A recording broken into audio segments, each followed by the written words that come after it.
Em nosso estudo de hoje, a lição 75 do livro Justiça Divina. Tem por título Crenças. Declara Allan Kardec: a crença é um ato de entendimento que por isso mesmo não pode ser imposto. E ousamos acrescentar que isso ocorre porquanto cada consciência cultiva a fé segundo o degrau evolutivo em que se coloca ou de conformidade com a posição circunstancial em que vive. Não seria justo violentar o cérebro da criança ao peso de indagações filosóficas, porque lhe não aceitamos as convicções infantis. Faz-se imperioso ouvi-la com paciência, guiando-lhe os raciocínios para os objetivos da lógica. É crueldade censurar o náufrago porque se agarre à tábua lodosa, provisoriamente incapaz de partilhar-nos em embarcação confortável. Em vez disso, é forçoso que lhe estendamos concurso fraterno. Excessos dogmáticos, lances de fanatismo, opiniões prepotentes, medidas de intolerância e injúrias teológicas podem ser hoje consideradas por enfermidades das instituições humanas, destinadas a desaparecer com a terapêutica silenciosa da evolução e do tempo, embora constituam para todos nós, os espíritas cristãos encarnados e desencarnados, constantes desafios a mais amplo serviço na sementeira da luz.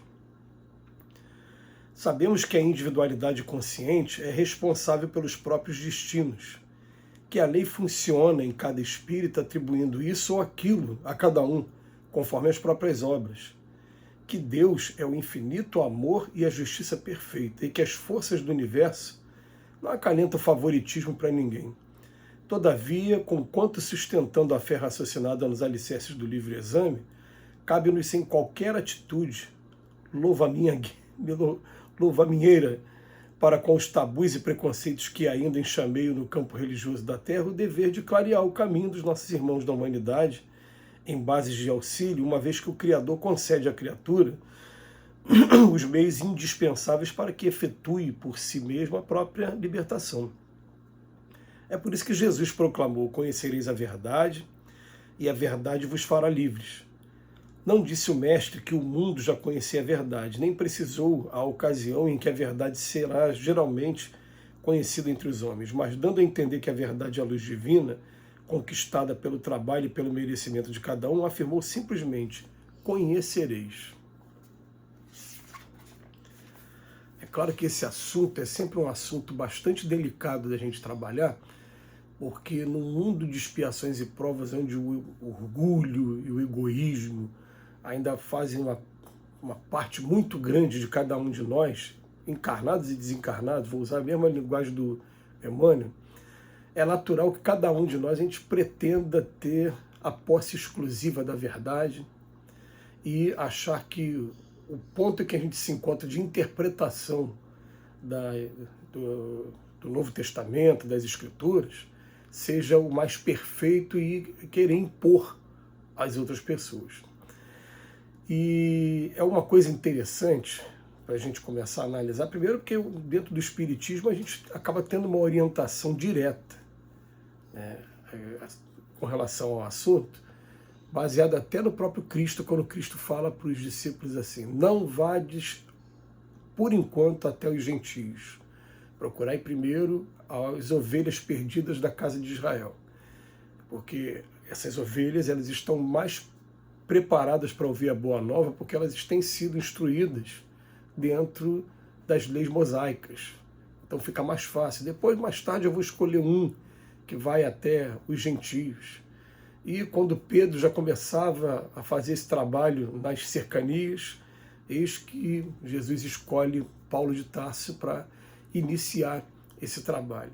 E o Paulo de Tarso, ele, quando vai aos gentios, é uma coisa maravilhosa da gente estudar, porque ele chega ao ponto de ter um respeito tão grande pelos gentios, que na carta aos Gálatas, no capítulo 3 da carta aos Gálatas, ele fala assim: ó, não precisa nem de circuncisão, essa formalidade que a nossa legislação mosaica, não precisa disso não. Se você simplesmente aceitou o nosso mestre como caminho, a verdade e a vida, você até filho de Abraão você é, quer dizer, até quebrar uma coisa muito valorizada pelos judeus, que é a genealogia, ele quebrou com isso. E aí o que acontece com a gente? Quando chega na doutrina espírita, Allan Kardec fala para a gente assim, não violenteis a consciência de ninguém. Estejais prontos, porque naturalmente o assunto da comunicação com os espíritos, da imortalidade da alma, ele em breve vai chamar tanta atenção que vai ser natural que procurem a gente.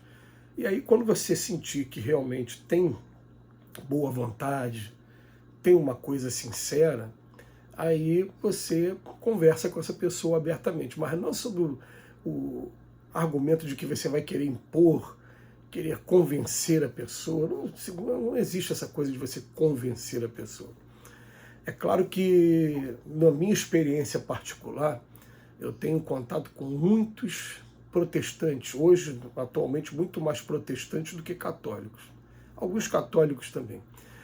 E volta e meia, se a gente perceber que a conversa não vai descambar para acusações, disputas, a gente, quando vai ter uma conversa salutar, a gente se permite entrar no campo religioso. Eu, por exemplo, anteontem, eu estive com um querido amigo, que é um pastor da Igreja Nazarene, que é uma pessoa que goza do meu maior respeito, por conta do trabalho que ele faz, que a gente percebe que a árvore se conhece pelos frutos. Eu parei para conversar com ele e falei, olha, eu vou te pedir uma ajuda. Eu queria assim, que você, por exemplo, me ajudasse. Eu não acredito em inferno eterno, mas eu percebo que tem muita gente que acredita. Se eu estivesse agora numa tribuna e eu quisesse defender a tese, você quisesse me provar que o inferno é eterno, você consegue me provar dentro da Bíblia isso? Então ele na hora, ele procurou alguns versículos, mas todos os versículos que ele me apresentou na hora, eu falei para ele, não, mas aqui não diz que é eterno, só diz que existe. E a doutrina espírita, ela assevera, existe inferno sim, só não diz que a gente fica para lá para sempre. E chegou um ponto que ele falou, não, escreve para mim, hein, que eu vou pesquisar os versículos e tal, e eu estou esperando, né?